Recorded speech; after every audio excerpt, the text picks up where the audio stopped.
मी Vinayak Chavan, Riyansh multi private limited मध्ये एक gold director आहे आणि स्वस्थ भारत अभियानाअंतर्गत मी एक आरोग्य सल्लागार म्हणून पण काम करतोय.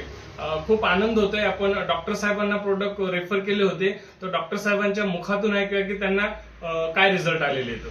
नमस्कार, मी डॉक्टर प्रवीण जाधव. मी BMS MD आहे.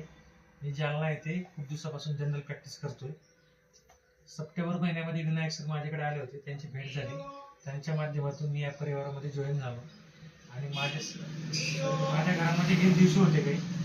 त्यात सर्वात महत्त्वाचा रिझल्ट म्हणजे मी माझ्या आईला टेल्मा-40 नावाची बीपीची गोळी होती. समाजात असं सांगितलेलं आहे की बीपीची गोळी कधीच मरेपर्यंत बंद होत नाही, बीपी असो शुगर असो. तर मी हे माझ्या आईला दिलं आणि 3 महिन्यामध्ये बीपीची गोळी 100% बंद झालेली. आज गोळी बंद होऊन आणि अमृत ज्यूस अजूनही चालू आहे. 4 महिने झाले गोळ्या बंद आहे, कसलाही त्रास नाहीये. याच्यामध्ये मी समाधानी आहे. त्याच्या कॉन्फिडन्सवर मी